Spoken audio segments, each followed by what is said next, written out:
G'day, and welcome to the Australian Health Design Council podcast series, Health Design on the Go. I'm your host, David Cummins, and today we're speaking to Jordan Bartlett, who is Australia's earthquake resistance specialist. Jordan is infectious with his passion and knowledge about earthquake protection for buildings. With a background in business and applied science, Jordan has forged a seismic career around earthquakes. He is now studying a Masters of Disaster Resilience and Sustainable Development at University of Newcastle.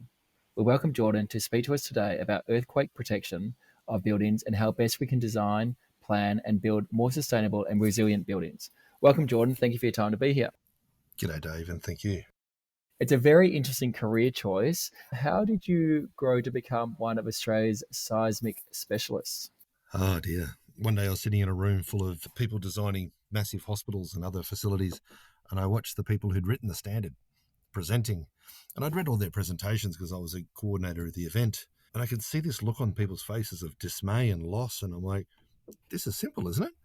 And I continued to travel around the country, later giving presentations on the basics with ceilings and other things. And before you know it, it was growing and growing. I don't like the word expert. I just like to say it's something that I'm very passionate about, but I can help people with the process. There's real experts out there, but they're engaged in a lot of other things. So I'm kind of like the sheepdog. In the world of earthquakes, I imagine Australia ranks quite low when you compare us to the likes of New Zealand, Japan, America.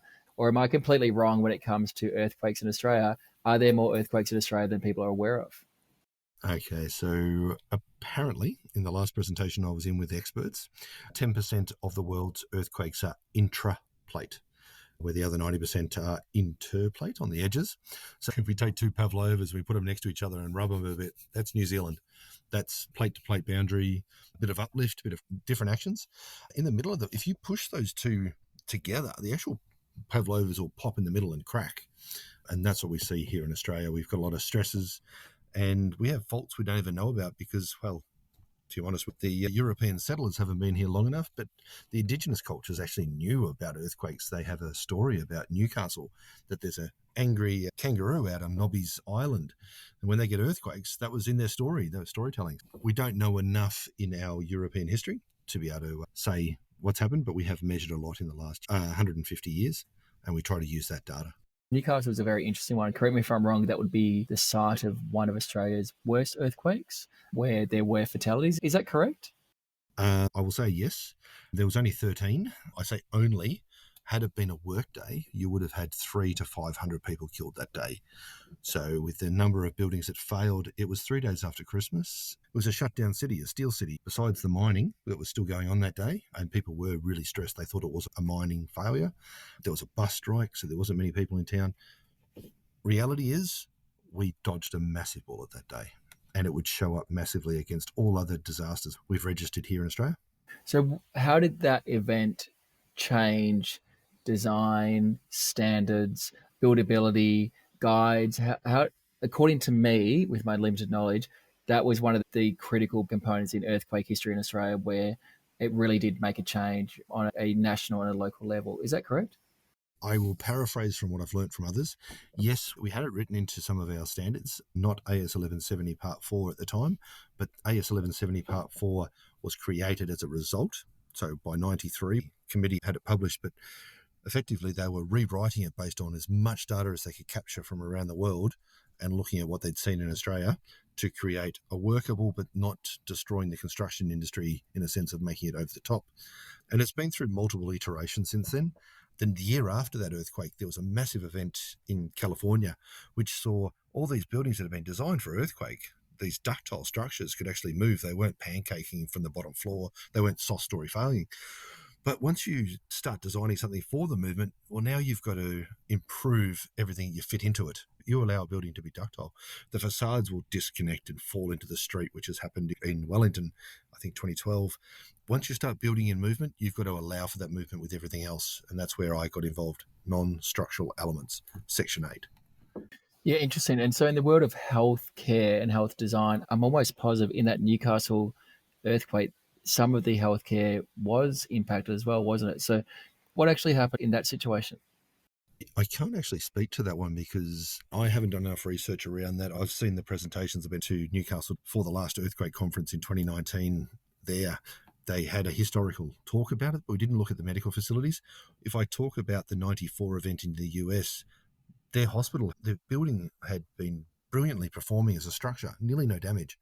But the non-structural tore apart. If we take Christchurch, my understanding is that the water tanks on the top of the building burst and flooded down through the lift shafts. Now, if you lose your lift shafts or your operating theatres are on the second, third floor, you've got people that are vulnerable that can't actually move for themselves. They're in hospital for a reason. So the most vulnerable people in most of these natural hazard events, they don't die a result of the acts of the elements, but they become the most vulnerable in those situations. So you want your health facilities, if they're emergency management, like they're part of the state emergency management plan, you want them to remain serviceable or operational for immediate use. Now, that could be 15 minutes after the earthquake event. You're going to have ambulances arriving, people arriving from the street. What they were doing in 94 with the Northridge event, they were doing triage in the street, but they were evacuating the hospital out because you've got high energy, you've got gases, you've got all these energy damage related elements that create a really unsafe environment. Yeah, it's really interesting. I suppose a lot of people just think of the earthquake, but actually you've gone into that after fact of earthquakes. I would say during a disaster, hospitals would become the heart and the control centre for many places. How would you rate Australian healthcare in relation to earthquake resistance today? It's hard to say because we haven't done enough, what would you say, site evaluations. A lot of people don't want to have their facility reviewed. I'll speak to the Royal Adelaide Hospital because I spent this morning with the head designer. They designed that facility to remain serviceable. They designed each part of the structure to be able to have a bit of torsion, absorb the energy, but not tear apart the services. So the services are treated so that when you go from building to building, they're kind of like a zigzag so that you can actually squeeze them. They've got flexible joins. So the whole building can be moving madly, but these systems are not becoming dangerous. They're not cracking apart. They're remaining operational. And then you've got the diesel supply for the generators to be able to run for maybe 24 hours, not 4 hours like majority of hospitals maybe or so forth. That place can run as an island. It goes into island mode and it can store sewer. Where I am right now is a building with sewer storage so that you can actually have a truck come every second day and or continuously. So you remain operational. You're not creating an unsafe environment. So that's the Royal Adelaide, which only got commissioned a few years ago. Would I be correct in saying not every hospital has that capacity in Australia? I would be very interested. So if I can flip the topic over, what is the business continuity plan of that facility? So from a management point of view, you should be giving your actual design brief team your actual business continuity. What do you plan to do when if we have a large heat event and we start browning out across the power network, how long do we expect that hospital to operate before the diesel's coming? And if the sewer network goes down or the potable water out in the public is compromised by some sort of event, how long can you run on your own water supply? We want to know capacity. And especially under the new NEMA, National Emergency Management Authority, it'll be very interesting to see where the critical infrastructure is measured. So you and I have known each other for a few years now, and I remember one of the first things you ever told me was that yes, there are Australian standards, but somehow it gets missed. I'm still very interested in that point where designers and healthcare professionals can actually miss part of the building code of Australia. Do you mind just talking a little bit more about that? Yeah. I'm on the standards committee for AS 1170 Part 4. And previously, there wasn't people on that committee who actually were in the non-structural environment. So to start with, we had all these academic and practicing structural engineers and really real professionals that weren't actually in this space. It was put into the code, but it wasn't being completed by those people too often. So you haven't tested all of this. So a lot of it is people, they're on a project and suddenly they're pulled up by somebody, a certifier might go, I need all of this signed off to the earthquake standard. And the person just looks at me and goes, no, mate, that's a structure. That's a structural engineer's job. But the non-structural elements in a medical facility account for between 80 and 85% of the build cost. These people will have won the job. And if they're competing with somebody else who's done it before, they're going to win the job because they've under budgeted. You need it to start off in the brief. The standard's written in the specs, but nobody's actually designed it in to start with for the non-structural. It's something that's been done at the end, if people know it. Now, I work up at the front end now, getting this in at post-disaster facilities, but You really need it deliverable. The tender must have a line item that says seismic design of fire pipes, all these things. If you don't put it in there, it doesn't exist. If you can't measure it, you can't improve it, type thing. And how does it get approved then? How does it get accredited if it's not to Australian standards? How did cladding get on buildings if it wasn't to the Australian standards? People do what they know. They have experience, but experience is not knowledge. So I run presentations for firms around the country to make it clear what's the requirements up front, but still there'll be someone in the room, they're thinking about the project they're working on that moment going, I haven't done this.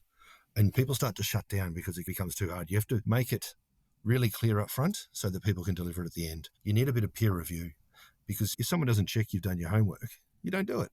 I still get engineers and builders phone me up and go, mate, what is all of this? I've never done it. So there's a lot of bubbles.